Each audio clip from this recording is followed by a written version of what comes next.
It started on a Tuesday. She was already yelling by the time I stepped through the door. "You think I'm stupid?" she barked, holding my phone like it was a loaded gun. "Who the hell is Jenna?" I didn't answer right away. I dropped my keys on the counter, took off my jacket, kept my tone even. "My client. Real estate. We went over this." Her eyes narrowed. "Then why is she sending you hearts at midnight?" I knew what she was doing. Accusation as distraction, a classic misdirection. What she didn't know was that I'd already seen the signs, already felt the shift. The late-night showers, the new perfume, the sudden girls' trips with friends she hadn't mentioned in years. So I didn't raise my voice. I didn't plead or defend. I just said, "You want to see something?" She scoffed. "More excuses?" I walked past her, into the living room. That Bluetooth speaker of hers, sleek, black, always paired with her phone, sat on the shelf next to the TV. I powered it on. The speaker chirped. Connected to Eli's iPhone. Not hers. Not mine. Eli. I looked at her. She froze. You know that pause people do when they can't decide whether to lie or run. She did that. Her eyes flicked to the speaker, then to the door, then back to me. That's when I knew everything I needed to know. I didn't ask who he was. I already knew enough. Instead, I walked to the kitchen, poured myself a glass of water, and let the silence expand. She didn't speak. Neither did I. She reached for her phone, probably to disconnect the speaker, but I stopped her. "Leave it," I said. Calm. Final. That night, she slept in the guest room. I stayed in the master, door open, eyes wide. I heard her crying at 3 a.m. I didn't go to her. By morning, she was back in control, or trying to be. Made coffee like it was any other day. Kissed me on the cheek, told me she had a spa appointment. "Sure," I said. "Take your time."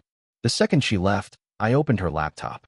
Password was still her childhood dog's name. Rookie mistake. Emails. Dozens. Not just from Eli. There was a thread labeled Vegas, another labeled backup plan.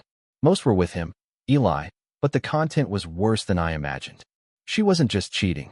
She was coordinating. Planning. A quiet exit strategy. I wasn't a man caught in a moment of weakness. I was an asset being liquidated. By the end of the week, I knew everything. Eli was a bartender turned tech bro with a lease he couldn't afford and a gym habit he posted about religiously. His texts to her were delusional. "We'll be free soon.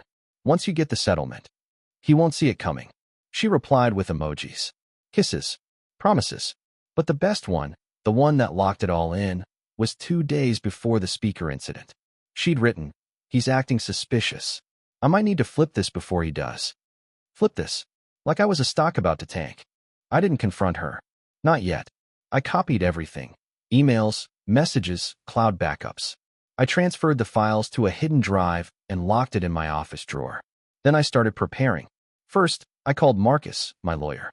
A friend from college, quiet, discreet, and twice as ruthless as I'd ever need him to be. "She's gearing up for divorce," I told him. "Probably wants to paint me as the cheater. You got proof she's stepping out?" "Better. I've got her plan." He didn't ask how. Just said, "Give me a day." Next, I started separating finances. Quietly, I changed the passwords to all accounts she didn't know I had. Liquidated my crypto wallet. Moved shares from joint brokerage to a dormant LLC I'd opened years ago. She noticed something was off when her credit card got declined at a boutique. She called me. "Something's wrong with the account," she said, voice tight. "Must be a glitch," I replied. "I'll look into it." I didn't. That weekend, she suggested we go to couples therapy. I almost laughed, but I nodded, played the role. The confused, hurt husband. Let her drive the narrative. At the first session, she cried. Said I'd grown distant. That I was hiding something. That she didn't feel loved. I watched the therapist nod, scribble on her pad. Then she turned to me. "I think it's important you open up too," she said. I just smiled. I agree. But I didn't open up. Not there. Not yet. Because the trap wasn't finished. And I wasn't about to spring it before it was ready. That night, I set the final stage. I installed a mic under the dining table, synced to my laptop. Set the speaker to default pair to my phone again. All I needed was one dinner. One careless moment. And the next morning, it came. She called him. On speaker. Forgot to check the Bluetooth. I was in the kitchen when it happened. The call connected. His voice filled the room. "Miss you already," he said. "Last night was insane." My wife's breath caught. She hung up. Slowly turned to me. I didn't move. Didn't flinch. She tried to speak. I held up a hand. You don't need to explain, I said. And I walked out. Not angry. Not broken. Just focused. Because this wasn't over. Not even close. I didn't vanish. Not yet. I needed her to believe I was still digesting it, still deciding what I would do. The truth was, I'd already decided. I wasn't going to fight her in the dirt. I was going to drown her in silence, drown her in facts, drown her in her own damn strategy. The day after the Bluetooth call, she texted me while I was at work. Can we talk tonight? I didn't reply. Just came home, made dinner for one, and left her plate cold on the counter. She hovered nearby, watching, unsure whether to apologize or double down. You heard his voice, right? She finally asked. It's not what it sounded like. I looked at her. Calm. Measured. I didn't say it sounded like anything. She didn't know how to respond. So she just walked away. That was the first time she realized she was no longer in control of the narrative. I wasn't shouting. I wasn't begging. I was observing. That weekend, I staged the first push. I called in a favor from an old friend in private security, Jason. Former military, quiet, surgical. I asked him to tail Eli. Just 2 days. Nothing invasive. Just patterns, locations, habits. Sunday night, Jason sent me a full report. Eli had debt. Heavy. Gambling mostly. Also a failed crypto pump scheme that had tanked last quarter. He wasn't after my wife's heart. He was after her access. They were planning a financial reset. She'd cash out from the divorce. He'd flip the money through a startup. And together they'd vanish into a new city. Only she didn't know he had another woman in San Diego. A barista named Leah. Same lines, same promises. I printed the photos. One set went in a folder labeled Vegas Plan. Another set into a padded envelope with no return address. On Monday, I mailed it to my wife's office. Not home. Office. I wanted her to open it where she couldn't scream. When I got home that night, she was in the living room, folder in her lap, face white. She didn't look up. I don't understand, she whispered. Looks like he doesn't either, I replied. She looked like she wanted to cry, or scream, or deny everything. But she didn't. She just sat there. That night, she slept in the guest room again. I didn't hear crying this time. Just silence. Over the next week, she tried to play the recovery card. Made dinner. Folded my laundry. Left little notes around the house. I ignored them. Instead, I met with Marcus again. Time to move, I said. Let's trigger the pre-divorce clause. You see, 6 months into our marriage, when her spending habits started spiraling, we drafted a financial agreement. Not quite a prenup, not quite a postnup, more like a safety net. She'd signed it after maxing out 2 cards. Said she didn't read it, but it held. It said that if either of us was caught committing infidelity, emotional or physical, the offender forfeited any claim to shared assets from the past 5 years. Emotional betrayal counted. We had the emails, the recordings, her voice saying, once he's out of the picture. Marcus filed it that Thursday. By Saturday, she got served. She didn't even argue. Just sat on the front steps with the envelope in her lap, shoulders caved in. When I walked past her, she said, "You could have just yelled. I would have deserved that." I don't yell, I said. I document. She didn't move. I went inside. Then came the fallout. She told her sister, her best friend, her therapist, tried to shift the narrative, said I was cold, disconnected, emotionally abusive, that I drove her to it. But I was ready for that too. I sent selected messages and audio files, just enough to imply everything, nothing more, to her inner circle. No captions, no commentary, just the truth. One by one, her defenders dropped off. Her best friend stopped calling. Her sister unfollowed her. Even her therapist, the one she brought into our couples session, sent a polite email declining to continue treatment. She was unraveling. Fast. But I wasn't done. She still had access to one last joint account, our travel fund. Around $22,000. That was bait. I left it untouched. Watched the login notifications.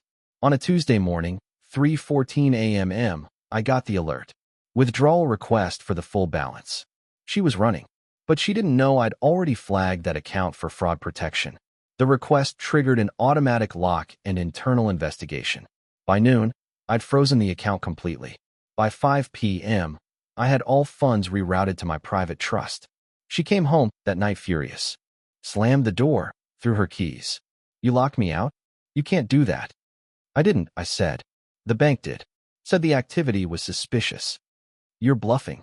I showed her the email. Her face collapsed. That night, she screamed, cried, accused me of being vindictive. I didn't respond, because the real move was still coming. The clean, final cut. I just needed her to make one more mistake. And she did. The mistake came on a Thursday. She thought I was at the gym. My routine was predictable, 6 to 7 p.m., same place, same days. But that night, I looped back 15 minutes in, parked 2 streets away, and walked in through the side entrance. Quiet. No noise. She was on the phone. Door cracked open. Lights low. Her voice, sharp and hushed. Yeah, the lawyer said we can claim emotional abuse. If we angle it right, we might still get the house. He's too calm. It makes him look guilty. Silence. Then laughter. Her laugh. That fake, performative giggle I used to think was charming. Eli, I'm telling you, he's sitting on something. I just have to get him to snap. One fight, one recording, we can flip this whole thing. She was playing her last card. Provocation. I stepped back. Quiet. Didn't let the door creak. She didn't know I had the entire room wired from weeks ago. She didn't know that call was being recorded, just like the others. I left the house that night. Not out of fear, just to set the next stage. Checked into a hotel under a different name. Called Marcus. We're done playing defense, I said. By morning, Marcus had filed an injunction. We presented the full collection, emails, voice recordings, texts, and now, the audio of her admitting to strategizing a false abuse claim. The motion was swift, emergency hearing. Judge reviewed it in silence. 2 hours later, she was barred from entering the house without prior written approval. That night, when she came home and found the locks changed, the officers were already waiting. She stood on the front porch in tears, hands shaking, trying to explain. The officer read the court order. Her shoulders dropped. She didn't argue. She just turned and walked. But I wasn't finished. The next day, I sent the audio clip, the one about faking abuse, to Eli's new girlfriend. Leah. Found her on Instagram weeks ago. Never used it until now. 1 DM. No message. Just the clip. She left him by Sunday. Publicly. Her story post was simple. When you lie for money, don't forget who's recording. Eli's business. Collapsed. Investors pulled out. Reputation shredded. My wife. No options left. Friends gone. Support drained. She tried once more, begged for a settlement. A quiet exit. No press. No exposure. I offered her exactly what she gave me at the start. Nothing. She signed. No assets. No house. No alimony. The court agreed. The contract, the recordings, her betrayal, all airtight. The last time I saw her was in the courtroom parking lot. She approached slowly, eyes hollow. You really planned all this? I nodded. Every step. Why? My voice was quiet. Steady. You tried to ruin a man who gave you everything. I just made sure you walked the path you built. She nodded, almost respectfully. Then she left. Today, the house is quiet. My name is the only one on the deed. My accounts are clean. My conscience even cleaner. I don't smile when people ask about her. I don't gloat. I just say, she made a choice. So did I. Some betrayals beg for revenge. Others don't need it. All they need is a plan.